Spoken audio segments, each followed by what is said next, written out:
Você sabe quando duplicar letras em inglês?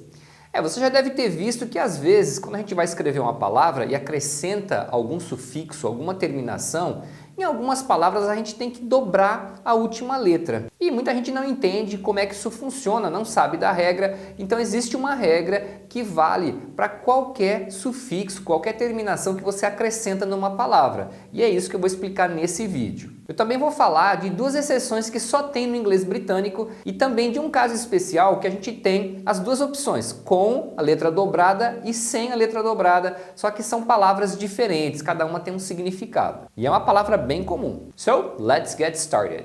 Bom, se você está chegando aqui agora e não está sabendo, em breve a gente vai abrir as inscrições para o curso do Manual do Inglês. Esse é o nosso curso online, passo a passo, onde eu começo do zero explicando cada detalhe para você falar inglês com naturalidade. Se você quiser saber mais detalhes sobre o nosso curso, como fazer a inscrição, entra aí no grupo VIP do WhatsApp. Tem um link aí na descrição do vídeo, é só entrar no grupo e aguardar, que daqui a alguns dias eu passo mais informações lá pelo grupo. Bom, então vamos lá, vamos começar com as palavras monossílabas, ou seja, palavras que têm uma única sílaba. E geralmente são aquelas palavrinhas menores com 3 ou 4 letras. Então a regra é o seguinte, se as 3 últimas letras formarem um sanduíche de vogal, ou seja, você vai ter uma vogal no meio e as outras duas letras do lado, cada uma vai ser uma consoante. Então você tem duas consoantes e uma vogal no meio de recheio. Então, se acontecer essa formação, consoante, vogal e consoante nas 3 últimas letras, você tem que dobrar a última consoante. Então você dobra a última letra e aí você acrescenta o que você tem que acrescentar ali para formar outra palavra. Então, por exemplo, quando você vai escrever um verbo com ing, então eu quero falar sentar é sit.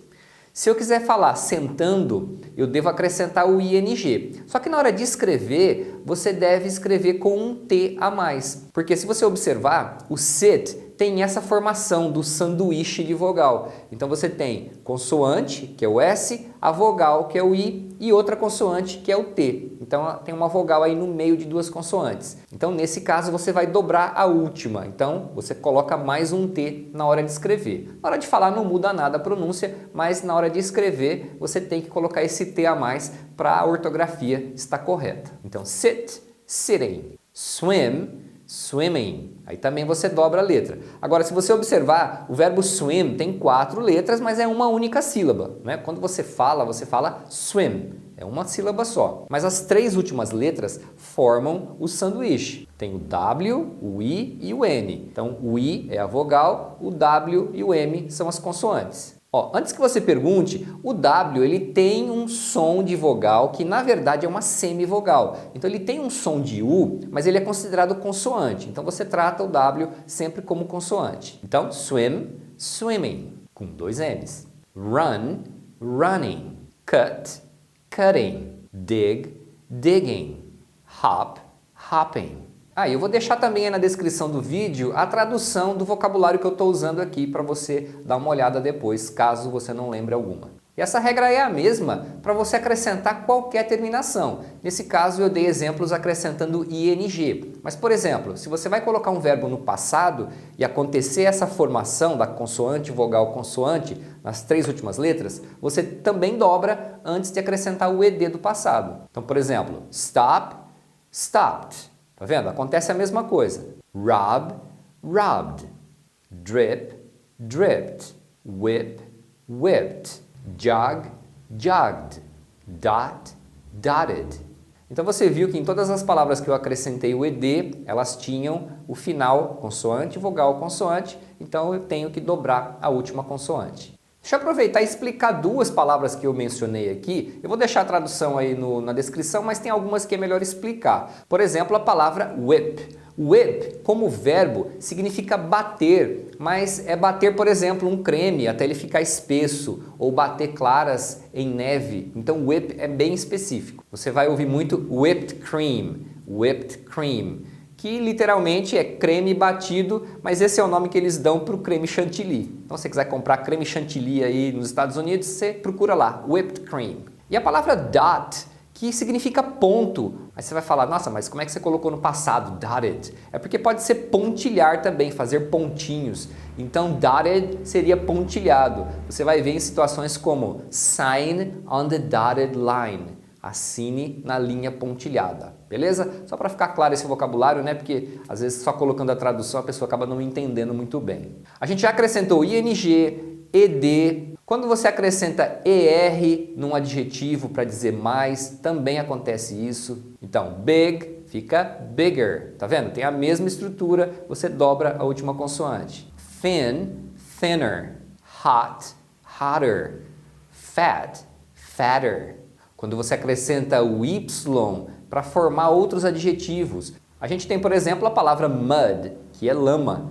E existe o adjetivo derivado de mud, que é muddy, que significa que algum lugar está todo cheio de lama, lamacento. Então você viu que segue a mesma regra. Antes de acrescentar o y, você tem que dobrar a última consoante. Tem também sun, que fica sunny, né? Sol, ensolarado. Fat, fatty. Fat também significa gordura, e aí você deriva a palavra fatty, que é gorduroso. Comida gordurosa vai ser fatty food. Também tem um ER que a gente acrescenta em verbos para formar a pessoa que faz aquela atividade, ou até um aparelho, uma máquina que faz aquela ação. Então, swim é nadar, existe swimmer, que é nadador. Mas a regra continua valendo, você dobra a última. Run é correr, runner, corredor.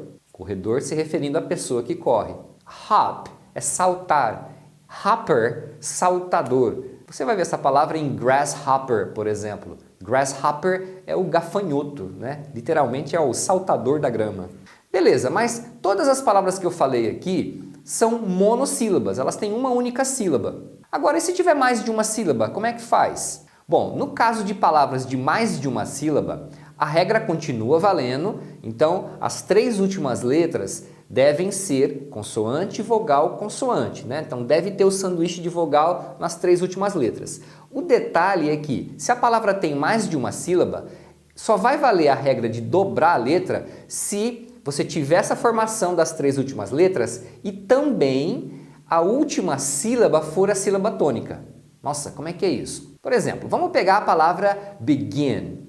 Begin tem duas sílabas, begin, que é o verbo começar. Você percebeu que na pronúncia a segunda sílaba é mais forte? Então a pronúncia correta é begin. Então a segunda é mais forte. E essa palavra tem o final gin, G-I-N. Então G é consoante, vogal I, consoante N. Então essa palavra tem as duas condições para poder dobrar a última letra. Tem consoante, vogal, consoante nas três últimas letras e a última sílaba é a sílaba tônica. Então, para falar beginning, por exemplo, eu tenho que dobrar o N. Então, begin, beginning com dois N's. Agora, você vai ver a palavra listen. Listen também tem o final, as três últimas letras, tem o T, o E e o N. Consoante, vogal, consoante. Mas quando você escreve listening, você não dobra. Por quê? Porque presta atenção na pronúncia de listen. Tem duas sílabas e a primeira é mais forte. Quando a gente pronuncia, a gente fala listen. Então, nesse caso, não tem as duas condições para você poder dobrar a última letra, né? Para você precisar dobrar a última letra. Então, fica normal, você acrescenta o que você tiver que acrescentar sem dobrar letra nenhuma. Então, olha outro exemplo. Occur, que é ocorrer, tá vendo? Eu falo mais forte o final, occur. Então, se eu vou acrescentar alguma coisa, por exemplo, o ing, eu tenho que dobrar a última letra. Occurring, occurring. Refer, que é se referir, tá vendo? O final é mais forte, refer. Então, se eu acrescentar ing, referring, vai ter dois R's. Se eu acrescentar ed, referred, vai ter dois R's também. Admit, tá vendo? A última é mais forte. Então, vai ser admitted. Prefer, tá vendo? Prefer é mais forte, é o final. Então, preferred, com dois R's. Agora, palavras como visit, tá vendo? A primeira é forte. Embora tenha o final consoante, vogal, consoante, não é a sílaba tônica. Então, se você colocar no passado, por exemplo, visited, você não dobra nada. O verbo happen, também, a primeira sílaba é a mais forte, happen. Então, você não dobra nada. Se você colocar happened ou happening, é um N só. A palavra open, que é abrir, também. Você tem duas sílabas, open, mas a primeira é forte, né? O O. Então, você não dobra nada. Se você colocar opened com ED ou opening com ING ou qualquer outra coisa, você não vai dobrar. Então, essa é a regra que serve para todas as palavras e quando você for acrescentar qualquer terminação. Agora, tem duas exceções que são usadas somente no inglês britânico, que deixa o pessoal mais confuso ainda. Às vezes a pessoa vê a palavra traveling com dois L's. Aí ela fala, nossa, mas não segue a regra. É porque no inglês britânico eles escrevem traveling ou traveled com dois L's, mas isso não acontece no inglês americano.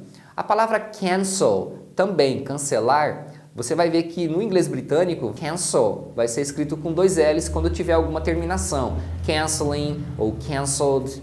Ou seja, se você vê um texto que está escrito canceling ou traveling com dois L's, você já sabe que aquele texto foi escrito em inglês britânico. No inglês americano, você não vai escrever com essa letra dobrada, porque travel e cancel, a sílaba tônica é a primeira, então nada de dobrar. Agora tem mais dois exemplos que vai deixar a galera confusa, mas eu vou explicar aqui. Por exemplo, quit, que significa parar, desistir. Aí você vê a palavra quitting com ing, tem dois T's, mas ué, tem U e T, e esse U é vogal, deveria ser consoante, mas quando você tem uma palavra com QU, né, o que, você tem o som do W. Lembra que eu falei do W, que é a semivogal? Então, aqui também vai acontecer isso. Esse U é, na verdade, como se fosse um W, né? Então é pelo som. Então, o W é considerado consoante quando você vai seguir essas regras aí, tá? Essa é a explicação, mas são pouquíssimas palavras, é mais fácil você simplesmente decorar que quitting tem dois T's, mas o motivo é esse. O verbo equip, equipar, também a mesma coisa. Esse QU, no caso do U, ele é uma semivogal, e a semivogal em inglês é o W. E, tecnicamente, o W é considerado uma consoante. Então, se eu for falar equipado, eu tenho que falar equipped. Equipped, com dois P's. Eu também falei que tem duas palavras com significados diferentes, em que uma a gente tem a letra dobrada, a outra não. Bom, essas duas palavras são as palavras dinner e diner. Dinner e diner. Então você vê que dinner tem a letra dupla, agora diner não tem. Isso acaba confundindo um pouco as pessoas. É porque aqui a gente tem duas palavras, na verdade, duas palavras diferentes. Dinner é o jantar. Agora, diner é um tipo de restaurante. Você já deve ter visto em filmes aquele restaurante que geralmente é um balcão comprido com os banquinhos para você sentar e do outro lado tem aquelas poltronas com a mesa no meio. Esse tipo de restaurante chama diner, tá? E é muito popular nos Estados Unidos. E uma curiosidade é que o cartão de crédito foi inventado exatamente por causa de um diner. Se você quiser saber mais sobre essa história, eu vou deixar aqui um card para você ver um outro vídeo que eu fiz falando exatamente dessas diferenças do dinner, diner e como surgiu o cartão de crédito. Beleza, galera? Bom, e se você quiser dar uma descansada agora dos seus estudos de inglês, eu vou deixar aqui do lado um vídeo do meu outro canal que eu faço com os meus filhos, que não tem nada a ver com inglês. Então, se você quiser dar uma relaxada, ver umas experiências malucas que a gente faz lá, dá uma olhada e vocês vão conhecer lá os meus meninos. Bom, deixa aí nos comentários se você tem outras dúvidas, alguma outra regra que você quer saber como funciona. Deixa o seu like e se inscreve aí no canal caso você ainda não esteja inscrito. Só clicar no botãozinho inscrever-se e depois lá no sininho para você receber a notificação do YouTube, né, quando a gente postar um novo vídeo. E te vejo na próxima. See you next time.